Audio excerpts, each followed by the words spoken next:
Waalaikumsalam warahmatullahi wabarakatuh. Awak sihat hari ni? Alhamdulillah saya sihat. Okey, awak terima kasih datang pada sesi saya. Okey. Sama-sama. Awak datang sini macam mana? Perjalanan? Saya datang sini naik motor tadi. Oh, naik motor. Mudahlah sikit kan naik motor. Mudah boleh mencelah-celah ke kiri kanan. Bawa- Sebab takut kereta banyak lah. Oh, kalau boleh sampai ke tempat tu lagi cepat lah. Betul? Okey, bagus macam tu. Okey, lepas tu macam mana keadaan awak sekarang? Selesa? Dengan persekitaran apa semua? Alhamdulillah setakat ni saya selesa dengan apa yang ada kat sini. Ah, Ya, okey lah untuk saya nak duduk kat sini. Okey, kira awak selesa lah kan? Selesa? Okey. Kalau awak tak selesa boleh awak beritahu saya apa semua. Okey. Okey. Sebelum tu awak sebelum ni kan pernah datang ke apa? Sesi kaunseling tak? Maaf lah sebelum ni saya tak pernah datang. Dan ini merupakan pengalaman pertama saya lah datang sesi kaunseling. Okey, kira awak tak pernah datang ke sesi kaunseling dan awak tak tahu apa itu kaunseling. Saya fikir macam itulah, saya tak tahu apa. Okey, kat sini manakah awak first time datang ke sesi kaunseling, saya akan terangkan sedikit apa itu kaunseling. Kaunseling ini adalah bantuan antara dua hala, iaitu saya akan bantu awak untuk menyelesaikan masalah awak. Kita bersama membincangkan perkara yang tu, perkara penyelesaian untuk masalah awak. Faham? Lepas tu kaunseling ni saya merupakan kaunselor dan awak merupakan klien saya. Okey. Awak boleh faham sikit sedikit tentang kaunseling? Okey, lepas awak cakap benda tu saya adalah nampak sedikit bayangannya. Okey, lepas tu boleh kita perkenalkan diri dulu? Semestinya boleh. Boleh, baik. Okey, nama saya start pada saya. Baik. Nama saya Muhammad Adam Najib Muhammad Nasir.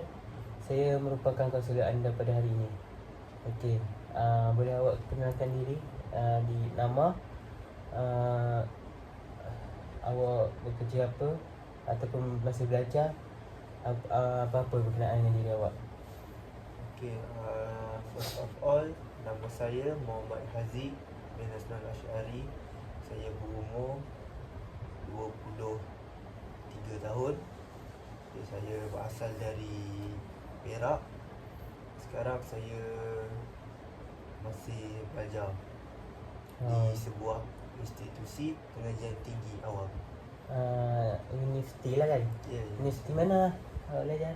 saya belajar di Universiti Industri Teknologi Mara, Seremban. Kira awak tinggal dekat Perak kan? Tinggal kat Perak. Macam mana awak mengaji jauh? Ini yang saya dapat tawaran belajar di sini, di UiTM Seremban ni. So saya tak dapat tawaran lain. Nak tak nak saya datanglah sini sebab saya nak sambung belajar saja. Adakah dengan awak cakap awak tidak dapat universiti lain, awak rasa terpaksa datang ke UiTM ni? Pada awalnya adalah rasa sikit macam malas-malas sebab jauh kan. Satu lagi sebab tak kenal siapa-siapa, kawan apa semua. Tapi lama-lama tu okey dan so far ni alhamdulillah semuanya okey. Okey lah kan? Syukurlah masa untuk first pengajian kita tu kita tak dapat nak adapt kan? Okey. Awak kan cakap awak tadi awak tinggal dekat Perak kan? Belah mana? Saya tinggal dekat Kampar. Kampar ni terletak di antara Tapah dan Gopeng. So kalau terlalu highway tu kita akan jumpa Tapah dulu, lepas tu Kampar, lepas tu Gopeng dan Ipoh, seterusnya. Kira dekat je lah dengan dengan Selangor apa semua tu. Boleh tahan lah juga. Boleh lah. Boleh, okey. Okey, saya akan terangkan lagi tentang sesi kaunseling ni, boleh? Boleh? Kak Haziq Tak untuk ada masalah. menambahkan pemahaman Haziq lagi. Sebelum tu saya panggil Encik Haziq boleh? Ya boleh. Boleh. Okay, Encik Haziq, okay, kaunseling ni dia merupakan dia terdapat akta kerahsiaan di mana setiap perkara yang Encik Haziq cerita pada saya, tidak kisah benda tu menjadi rahsia Encik Haziq, dia akan juga menjadi rahsia saya. Okey. Lepas tu segala rahsia yang Encik Haziq tu saya akan sampai di sini ya, antara kita berdua. Saya takkan keluarkan mana-mana. Sebab sesi ini merupakan rahsia antara kita kan. Okey, baik, boleh. Jadi dengan tu Cik Haziq tak perlulah nak malu ceritakan rahsia apa pada saya. Melainkan tiga perkara ni, jika Cik Haziq berniat menyakitkan diri Cik Haziq, menyakitkan orang lain dan menyakitkan sesiapa-siapa, perkara ini akan boleh akan dibawa kepada pihak ketiga, iaitu pihak mahkamah lah apa semua, untuk keselamatan kita semua. Okey. Sesi ini juga mungkin akan berlaku dan berjalan dalam dan mengambil masa dalam 30 minit ke 1 jam. Mengikut kepada Encik Haziq punya masalah. Lagi panjang Encik Haziq cerita, lagi panjang masa yang kita akan ambil. Okey, baik. Ataupun jika masalah Encik Haziq tu tidak diselesaikan lagi, kita akan Encik Haziq boleh buatlah sesi yang seterusnya dengan saya. Okey. Okey, boleh kita mulakan sesi pada hari ini Encik Haziq? Semestinya tak ada masalah, boleh. Nampak awak pun semangat. Saya semangat lah kalau saya baru bangun tidur. Segar lagi lah. Masih segar walaupun lapar. Tak makan lagi? Tak makan lagi. Tak apa, lepas sesi kita boleh makan lah. Okey, baik. Okey. Okey, ada apa-apa masalah Encik Haziq nak kongsikan? Saya nak kongsikan saya mempunyai masalah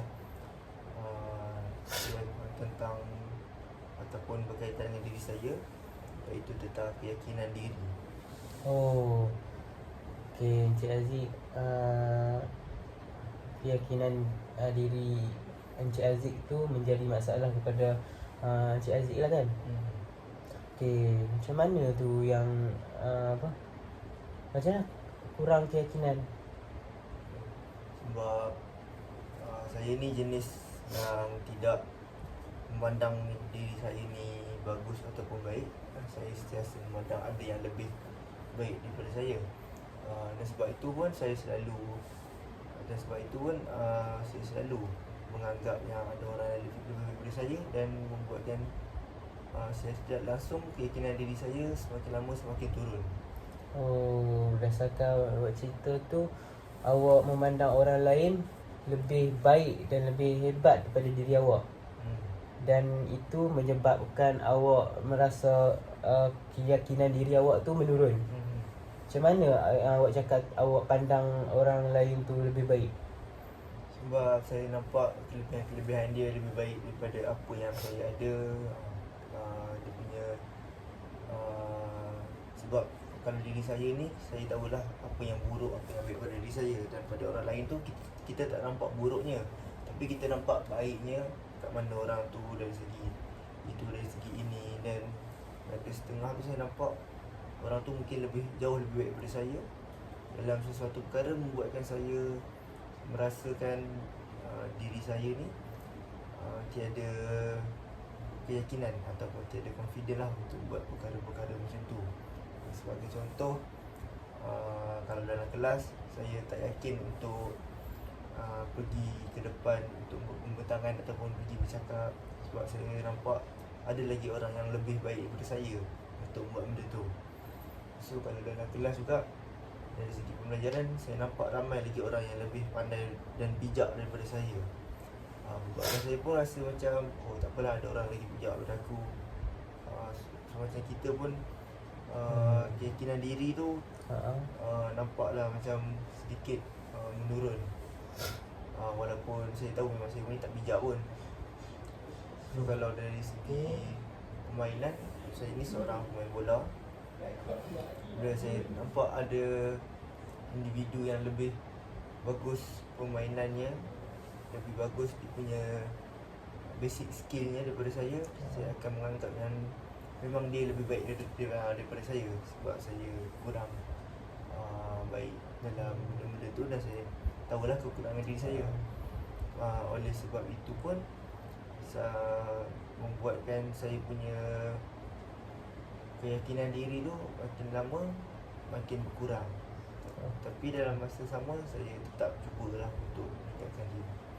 Okey, macam Cik Aziz kata tadi kan, Cik Aziz ni punya keyakinan tu sebab menilai orang lebih hebat daripada Encik Aziz, disebabkan Encik Aziz nampak kebaikan dia orang je. Sebab Encik Aziz dapat menilai kelebihan diri Encik Aziz dan keburukan diri Aziz.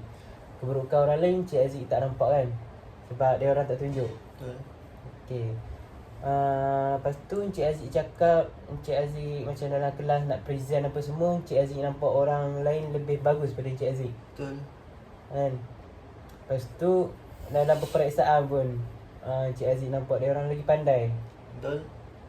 Okey, lepas tu Encik Aziz kata dalam permainan kan, persukan kan, sukan Encik Aziz nampak orang tu lagi banyak mempunyai kelebihan main sukan daripada Encik Aziz kan. Semua tu Encik Aziz nampak je kan.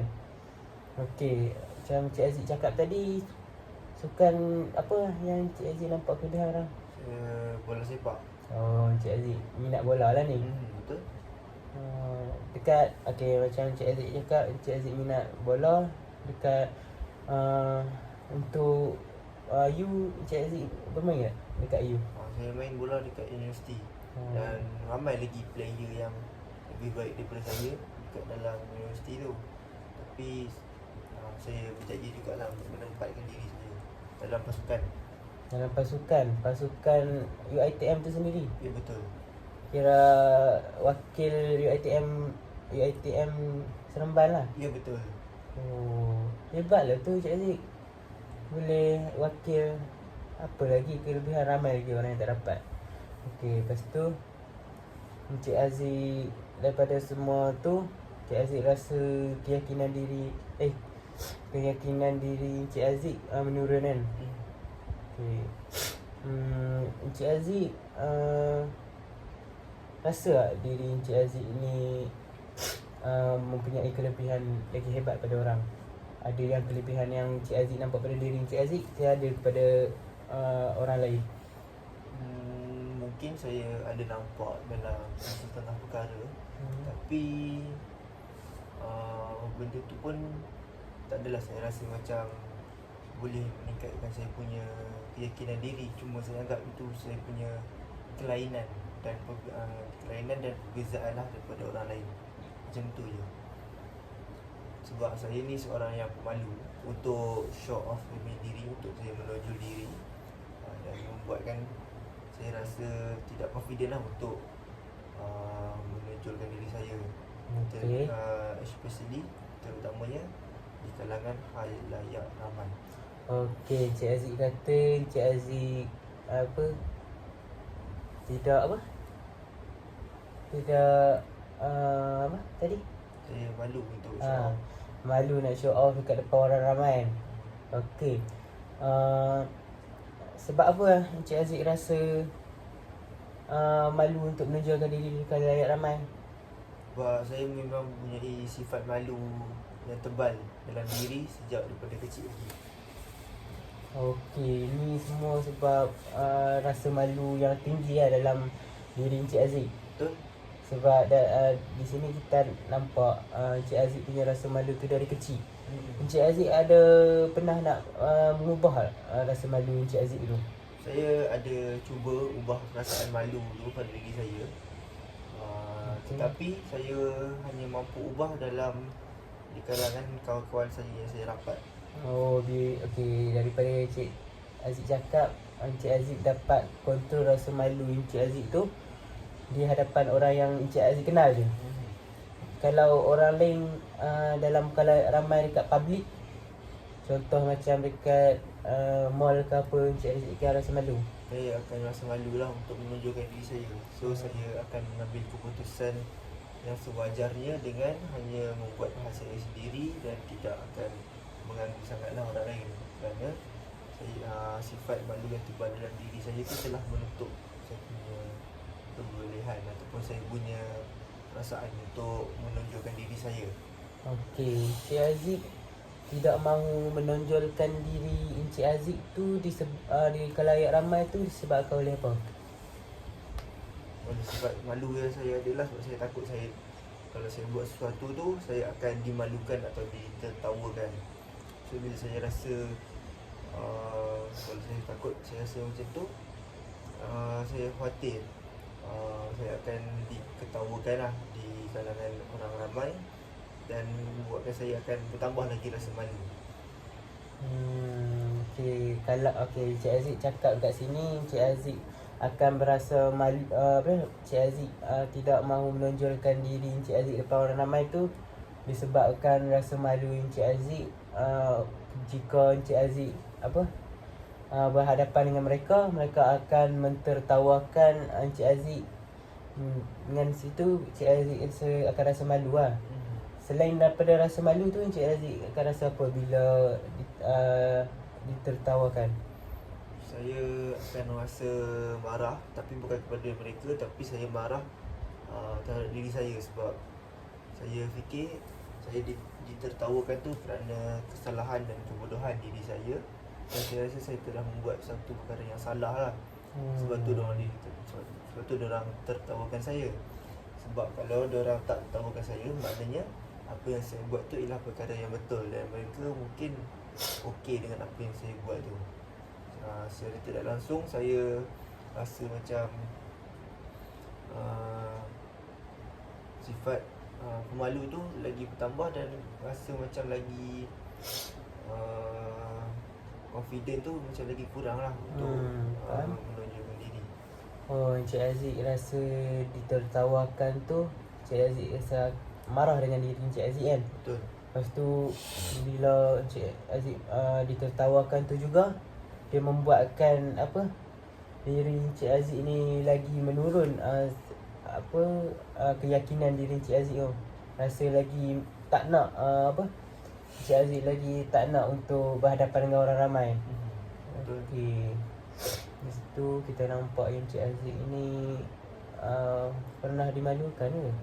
Ya, saya pernah dimalukan di hadapan kelas kerana kesalahan yang saya telah buat.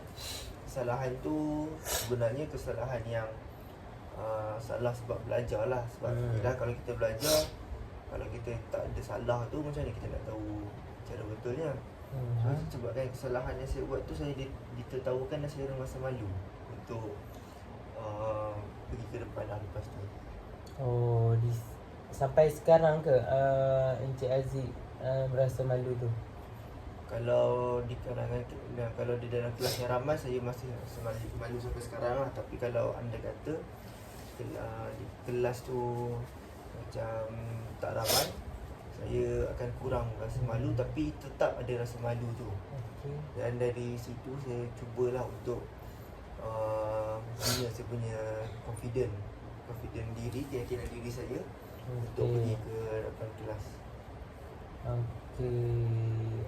Encik Aziz mempunyai kisah lampau lah ni yang membuatkan Encik Aziz keyakinan Encik Aziz tu menurun disebabkan Encik Aziz dimalukan kan?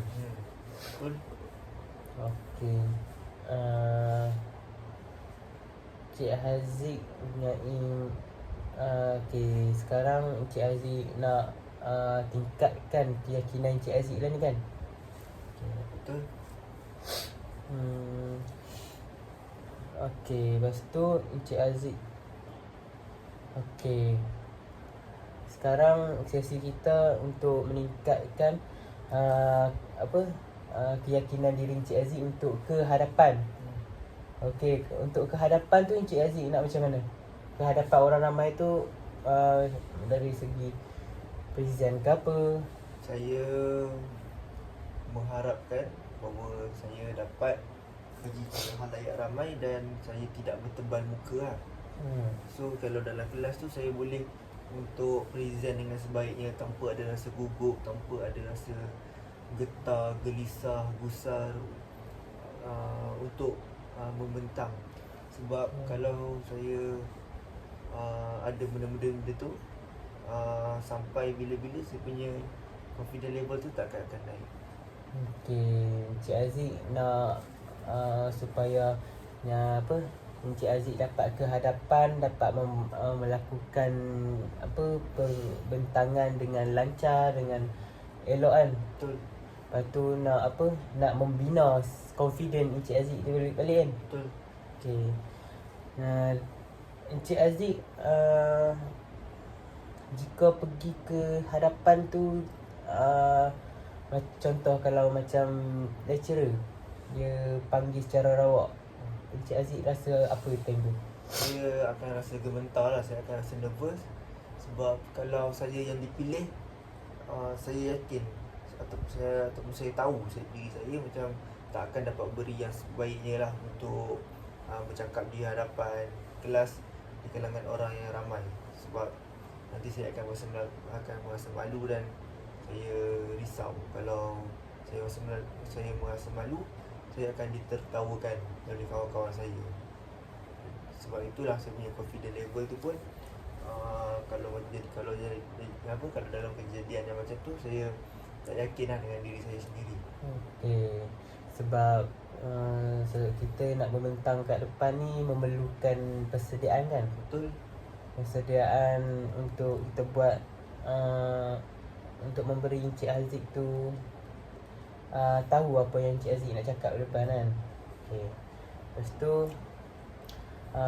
okey, kita boleh saya tahu apa langkah-langkah yang Encik Aziz fikir untuk melawan mengatasi perasaan malu Encik Aziz ke depan untuk membina balik self confidence Encik Aziz? Ada tak langkah-langkah yang Encik Aziz rancangkan? Buat setakat ni saya tak ada membuat rancangan yang begitu drastik. Yeah. Cumanya saya membuat langkah dengan bersiap sedia. Walau apa jua terjadi sekalipun, sekiranya contoh macam kalau ada pensyarah memanggil nama saya secara rawak, dan saya terpaksa ke depan, dan saya kena bersedia lah dari segi mental dan fizikal saya supaya tidak akan besar gelisah lah. So bila saya cakap ke depan tu, saya cuba untuk buat yang sebaiknya untuk tidak ditertawakan, dan saya punya confidence tu mungkin akan jadi lebih tinggi. Sebab apa saya fikir, apabila saya bercakap di hadapan dan orang memberikan respon yang baik terhadap diri saya, yang saya tahu kat situ orang okey dan sukalah apa yang saya bentang tu, apa yang saya cakap tu, dan saya tidak ditertawakan langsung. Itu pun membuatkan saya rasa confidence level untuk bercakap di hadapan tu semakin tinggi lah, dan semakin lama semakin berkuranglah sifat malu untuk menonjol, tetapi diperlukan masa yang lama. Okey, Encik Aziz macam mengambil dua langkah lah sini kan. Iaitu Encik Aziz, yang pertama Encik Aziz akan membuat persediaan untuk Encik Aziz melakukan perbentangan ke apa kan. Lepas tu Encik Aziz nak Encik Aziz dapat bercakap dengan betul dan benar kan. Betul. Di khalayak ramai, supaya Encik Aziz nak mengelakkan dari ditertawakan oleh orang, dan di situ Encik Aziz akan merasakan mereka macam memahami apa yang Encik Aziz hendak sampaikan, dan juga mereka memberi fokus kepada Encik Aziz kan. Betul. Dalam langkah satu tu Encik Aziz ada cakap melakukan persediaan awal. Okey, boleh saya tahu persediaan awal Encik Aziz tu, Encik Aziz buat apa? Kiranya saya akan contoh di dalam kelas. Ya. Untuk pembentangan, saya akan sehari sebelum tu saya akan bersiap sedia dengan pembentangan itu. Saya akan cuba untuk bercakap dahulu secara bersendirian, Ya. teks-teks apa yang perlu saya bentangkan. Itu kalau ada kata pembentangan yang dirancang. Ya. Ada kata kalau pembentangan yang tidak dirancang seperti pensyarah mari saya rawak, Ya. apabila saya tahu je perkara itu akan berlaku, saya akan bersiap sedia, set balik saya punya minda, set balik saya punya fikiran, set balik saya punya diri ni, untuk bersiap siaga sekiranya dipanggil oleh pensyarah untuk kehadapan. Baik. Okey, dalam persediaan awal ni Encik Aziz ada menyatakan bahawa Encik Aziz akan melakukan persediaan awal sehari sebelum perbentangan itu dijalankan kan. Itu kalau dirancang. Okey, kalau dirancang ni Encik Aziz akan melakukan Encik Aziz akan sediakan teks kan. Teks untuk bercakap nanti apa yang perlu dibentang kan. Lepas tu Encik Aziz akan bercakap dengan sendiri dahulu untuk membina Encik Aziz punya kelancaran untuk melakukan perbentangan. Okey, bila yang tidak dirancang ni, Encik Aziz di sini Encik Aziz akan mengemas kini diri Encik Aziz dengan apa yang telah dipelajari dan apa yang ditanyakan oleh lecturer tu kan. Encik Aziz akan mengambil masa sedikit untuk menjawab perkara-perkara tersebut kan. Betul. Tetapi yang tidak dirancang ni memang susah sikit untuk kita nak hanya mencongak jawapan begitu kan. Ya, betul, sama sekali. Okey, lepas tu untuk membina confidence Encik Aziz tu, Encik Aziz ada melakukan Encik Aziz akan bercakap dengan baik. Okey, cakap dengan baik ni nak membina confidence Encik Aziz ni macam mana Encik Aziz buat? Bercakap dengan baik, saya akan cubalah untuk sentiasa bercakap dengan lancar, terutamanya bersama kawan-kawan saya. Saya akan menggunakan kosakata yang berbagai. Saya akan menggunakan banyak kata-kata yang berlainan daripada apa yang orang lain sebut, supaya saya lebih lancar dan fluent dalam berbicara tu. Jadinya bila saya ke depan tu, saya boleh bercakap seperti mana saya bercakap dengan kawan-kawan saya. Saya masih lagi lah mencubalah benda ni sebab perubahan tu tak boleh dilakukan secara drastik. Betul. Okey, Encik Aziz cakap Encik nak membina confidence Encik Aziz tu, Encik Aziz akan menjadikan kawan Encik Aziz sebagai tempat untuk Encik Aziz bercakap. Betul. Apa-apa yang Encik Aziz nak cakap sehingga Encik Aziz lancar menerusi kawan Encik Aziz itu kan. Okey, di situ kita nampak satu pendekatan yang baik untuk Encik Aziz menambah self confidence Encik Aziz.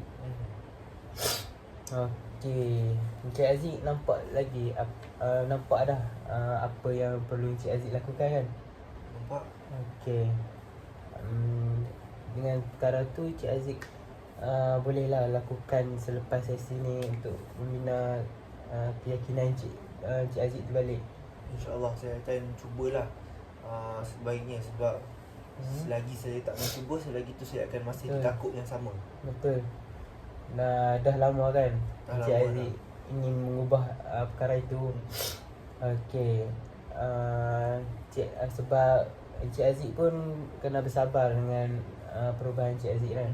Sebab setiap perubahan tu dia mengambil masa juga kan. Betul. Okey, di sini kita dah macam sampai ke penghujung sesi. Baik.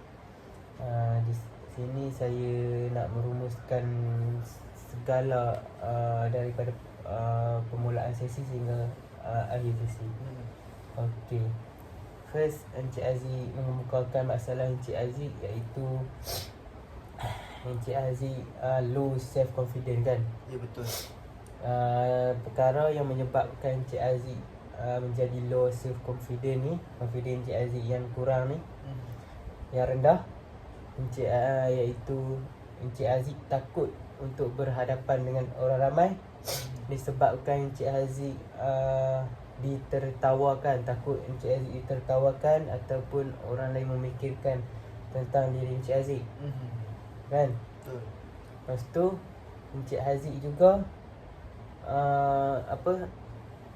disebabkan jadinya low self ni, so confident Encik Aziz ni daripada kisah lampau Encik Aziz, iaitu Encik Aziz pernah ditertawakan semasa Encik Aziz berada di depan. Betul. Dan berada di khalayak ramai time tu. Dan perkara masalah Encik Aziz ni dibawa sehingga ke hari sekarang, yang di mana Encik Aziz sudah besar dan Encik Aziz boleh melawan perkara tersebut kan. Okay. Lepas tu saya nak puji Encik Aziz ini bagus sebab Encik Aziz ada pendekatan yang Encik Aziz ambil kan. Banyak juga pendekatan yang Encik Aziz ambil tu, tapi Encik Aziz cakap dia memerlukan masa untuk Encik Aziz melakukannya. Okey. Encik Aziz akan melakukan dengan walaupun dia mengambil masa, tapi Encik Aziz akan lakukan juga untuk membuang rasa malu Encik Aziz itu. Sebab Encik Aziz sekarang dah belajar di universiti kan. Okey, lepas tu pendekatan yang pertama Encik Aziz ada cakap Encik Aziz akan melakukan persediaan awal. Ya. Dalam persediaan awal tu Encik Aziz ada menyatakan bahawa Encik Aziz akan membuat nota awal.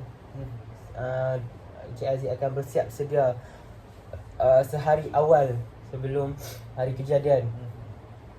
Dengan ini Encik Aziz rasa Encik Aziz dapat menambahkan keyakinan Encik Aziz untuk pembentangan dengan baik. Betul.